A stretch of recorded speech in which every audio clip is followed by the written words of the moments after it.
শিক্ষার্থী বন্ধুরা, তোমরা কেমন আছো?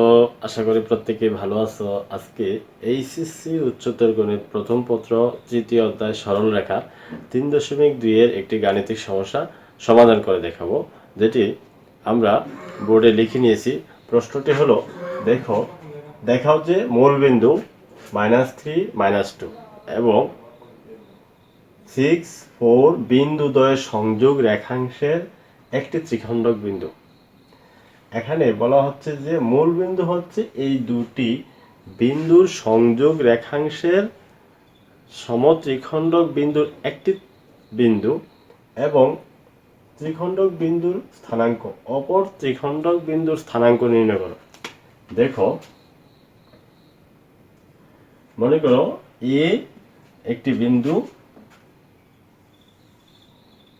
বি অন্য আরেকটি বিন্দু।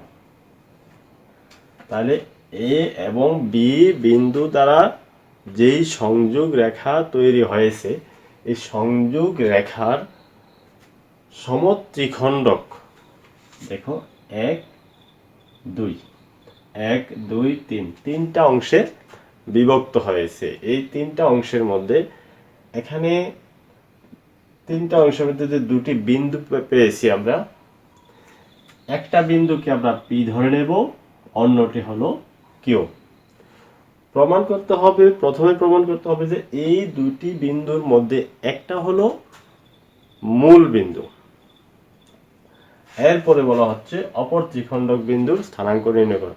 প্রথমে প্রমাণ করতে হবে এই সমত্রিখণ্ডক বিন্দু দ্বয়ের একটি হলো মূল বিন্দু আর অপর বিন্দুর স্থানাঙ্ক নির্ণয় করো। প্রথমে দেখাতে হবে, এরপরে মান নির্ণয় করতে হবে অপর স্থানাঙ্ক। তাহলে আমরা কি লিখতে পারি? দেখো, মনে করি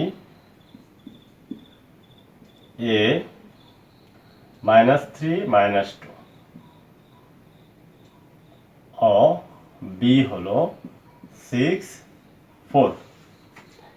এ হলো দুটি বিন্দু। এখন এবি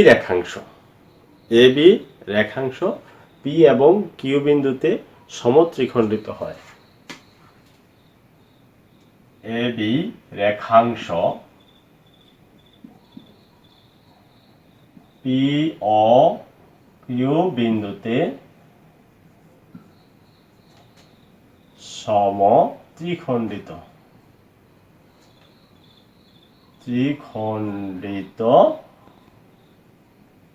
হয়। পি ও কিউ বিন্দুতে সমত্রিখণ্ডিত হয়। তাহলে এবি রেখাংশ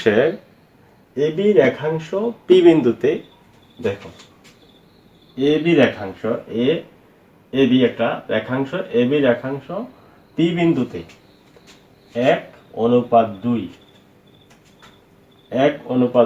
অনুপাতে অন্তর্বিভক্ত করে। তাহলে আমরা এখান থেকে পি বিন্দুর স্থানাঙ্ক নির্ণয় করতে পারি। প্রথমে যদি পি বিন্দুর স্থানাঙ্কটা 0 0 হয়ে যায়, তখনই আমরা বলতে পারবো যে এই পি বিন্দুটা হচ্ছে মূল বিন্দু। অর্থাৎ ওই যে দেখাতে বলছে, মূল বিন্দু হচ্ছে এই দুটি বিন্দুর সংযোগ রেখাংশের একটি সমত্রিখণ্ডক বিন্দু। যদি পি বিন্দু একটা স্থানাঙ্ক বের করি, ওই স্থানাঙ্কটা যদি 0 0 হয়, তখনই আমরা বলবো যে এটি একটি মূল বিন্দু। এরপরে অপর বিন্দুর স্থানাঙ্ক আমরা নির্ণয় করতে পারবো। দেখো, এখন আমরা কি লিখব? দেখো, এবি রেখাংশ পি বিন্দুতে, এবি রেখাংশ পি বিন্দুতে 1:2 অনুপাতে অন্তর্বিভক্ত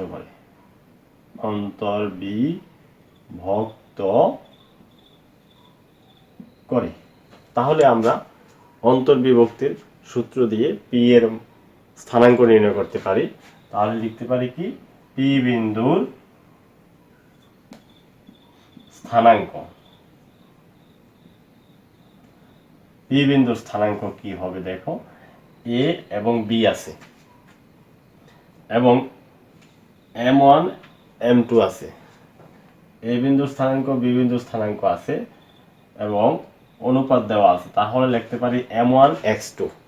তাহলে m1 x2 হলো কি 6 প্লাস m2 x1, x1 হলো -3, m1 প্লাস m2।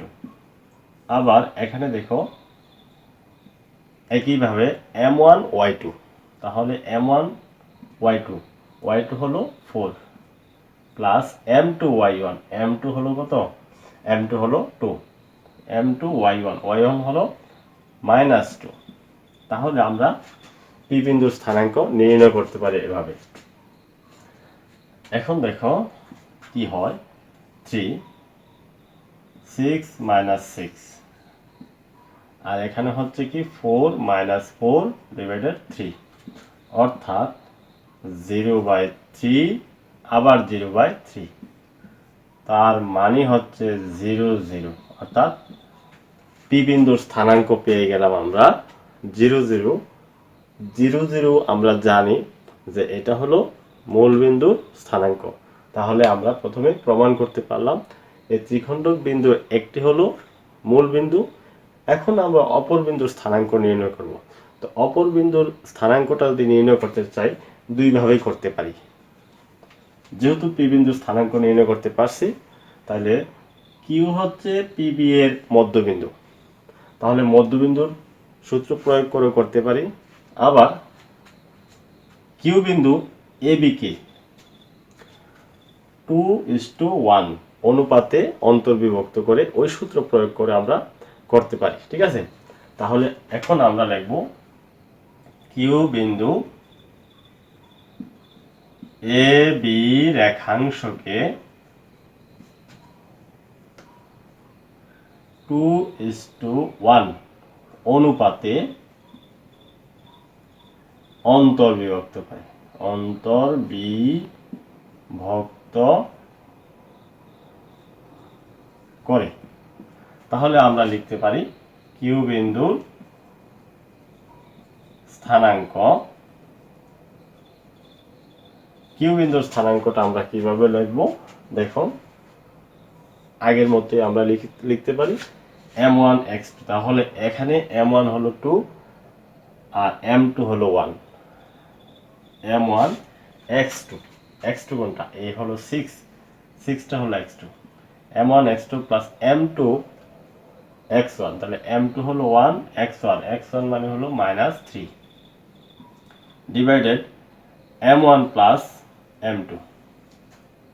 আবার এখানেও লিখতে পারি m1 y2 হলো 4 প্লাস m2 বলতে 1, y1 কি -2,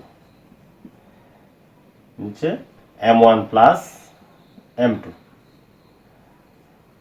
অর্থাৎ আমরা কি পাচ্ছি দেখো 12 -3 ডিভাইডেড 3, আর এখানে হচ্ছে 8 -2 ডিভাইডেড 3, এখানে পাচ্ছি কত 9 ডিভাইডেড 3, আর এখানে 6 ডিভাইডেড 3।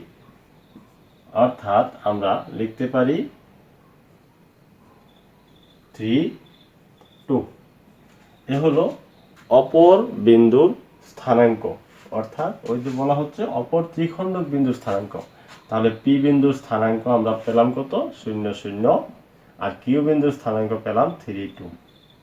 তাহলে পি বিন্দুর স্থানাঙ্ক যেহেতু 0 0, এটা মূল বিন্দু, আর কিউ বিন্দুর স্থানাঙ্ক নির্ণয় করতে পারলাম।